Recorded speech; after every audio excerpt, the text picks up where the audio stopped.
Bidadi township ವಿಚಾರಕ್ಕೆ ಪಂಥವನ್ನು ಕೊಟ್ಟಿದ್ರು. Date fix ಆಗಿದೆ, ಟೈಮ್ ಫಿಕ್ಸ್ ಆಗಿದೆ, ಸ್ಥಳ ಫಿಕ್ಸ್ ಆಗಿದೆ ಸರ್. ಇದು ಭಾಳ ಪ್ರಸ್ತುತವಾಗಿರುವಂಥ ವಿಚಾರ. ಇದನ್ನು ಈ ದಿನ ಇವತ್ತು ಜಯಂತಿ ವಿಚಾರ ಆಗಿರೋದ್ರಿಂದ ಜಯಂತಿ ಬಗ್ಗೆ ಮಾತಾಡಿ ನಾವು ನಮ್ಮ ಪಕ್ಷದಿಂದ ಭಾಳ ಸ್ಪಷ್ಟ ನಿಲುವನ್ನು ತಗೊಂಡಿದ್ದೀವಿ. ರೈತರ ಹಿತವನ್ನು ಕಾಪಾಡುವಂಥ ಕೆಲಸ ಸರ್ಕಾರದಿಂದ ಆಗಬೇಕು ಅಂತ ಭಾಳ ಸ್ಪಷ್ಟ ನಿಲುವನ್ನು ತಗೊಂಡಿದ್ದಂಥ ಪ್ರಥಮ ಪಕ್ಷ ಭಾರತೀಯ ಜನತಾ ಪಾರ್ಟಿ. ಇನ್ನೊಂದು ವಿಚಾರ ಅಂದರೆ ಇದೇ ವಿಚಾರಕ್ಕೆ ಸಂಬಂಧಪಟ್ಟಂತೆ ಡಿ ಕೆ ಶಿವಕುಮಾರ್ ಅವರು ಪ್ರಧಾನಿಯವರು ಪತ್ರ ಬರೀತಿದ್ದಾರೆ ಅಂತ ಸರ್. ಪ್ರಜಾಪ್ರಭುತ್ವದಲ್ಲಿ ಎಲ್ಲರನ್ನೂ ವಿಶ್ವಾಸಕ್ಕೆ ತಗೊಳ್ಳುವಂಥದ್ದು ಪ್ರಯತ್ನಗಳನ್ನು ಮಾಡಬೇಕು. ಮೊದಲನೇದಾಗಿ ನಾನು ಪತ್ರ ಅವರು ಬರೆಯೋ ಜೊತೆಯಲ್ಲಿ ರೈತರನ್ನು ವಿಶ್ವಾಸಕ್ಕೆ ತಗೊಳ್ಳಿ ಅಂತ ಕೇಳ್ಕೊತೀನಿ. ಯಾಕೆಂದರೆ ಇದರಲ್ಲಿ ಸಮಸ್ಯೆಗೊಳಗಾಗ್ತಿರೋಂಥವ್ರು ರೈತರು, ಅವ್ರನ್ನೂ ವಿಶ್ವಾಸಕ್ಕೆ ತಗೊಂಡು ಪ್ರಧಾನಮಂತ್ರಿಗಳಿಗೂ ವಿಶ್ವಾಸಕ್ಕೆ ತೊಗೊಳ್ಳೋಂಥದ್ದು ಮಾಡಲಿ.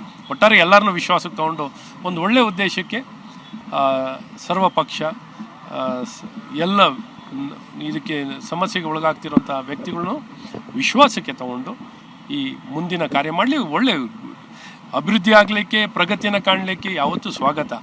ಆದರೆ ಅದಕ್ಕೆ ಆದಂಥ ರೀತಿ ನೀತಿ ಇದೆ, ಆ ರೀತಿ ನೀತಿಗಳನ್ನು ಅಳವಡಿಸ್ಕೊಂಡು ಮಾಡಿ ಅಂತ ನಾವು ಕೇಳ್ತೀವಿ. ಸರ್, ಕೊನೆ ಪ್ರಶ್ನೆ. ರಾಜಕೀಯ ವಿಚಾರ ಒಂದು ಕಡೆ ಆದರೆ ಉತ್ತರ ಕರ್ನಾಟಕ ಆಲ್ಮೋಸ್ಟ್ ಎಲ್ಲ ಭಾಗದಲ್ಲಿ ನೀರಿನ ಸಮಸ್ಯೆ, ಕುಡಿಯೋ ನೀರಿನ ಸಮಸ್ಯೆ, ಬೇಸಿಗೆ ಬರ್ತಾ ಇದೆ, ಕೆಲವು ಕಡೆ ಸಮಸ್ಯೆ ಇದೆ. ಇದಕ್ಕೆ ರಾಜ್ಯ ಸರ್ಕಾರ ಕ್ರಮ ಕೈಗೊಳ್ಳುತ್ತೆ. ತಕ್ಷಣ ಈ ಹವಾಮಾನದ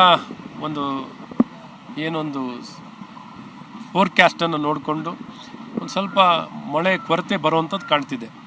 ಮಳೆ ಕೊರತೆ ಬರ್ತಿರೋದ್ರಿಂದ ಅದಕ್ಕೆ ಬೇಕಾಗಿರುವಂಥ ತಯಾರಿಗಳನ್ನು ಬೋರ್ವೆಲ್ಗಳಾಗಲಿ, ಕುಡಿಯೋ ನೀರಾಗಲಿ, ಕೆರೆ ಕಟ್ಟೆಗಳಲ್ಲಿ ನೀರು ಕುಡಿಯೋ ನೀರಿಗೆ ಮತ್ತು ಪ್ರಾಣಿ ಪಕ್ಷಿಗಳಿಗೆ ಬಳಕೆಗೆ ಅದನ್ನು ನಿಗದಿ ಮಾಡುವಂಥದ್ದು, ಅದಕ್ಕೆ ಉಳಿಸ್ಕೊಳ್ಳೋವಂಥ ಕೆಲಸಗಳಾಗಬೇಕು.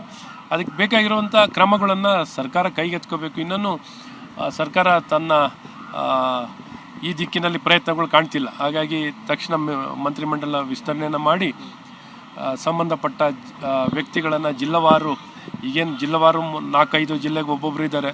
ಒಬ್ಬೊಬ್ಬರು ಇದ್ದಾಗಲೇ ಸರಿಯಾಗಿ ಕೆಲಸ ನಡೆಯಲ್ಲ. ಇನ್ನು 4 ಜಿಲ್ಲೆಗೆ ಒಬ್ಬೊಬ್ಬರು ಇದ್ದಾಗ ಏನು ಕೆಲಸ ಬಯಸ್ಬೋದು.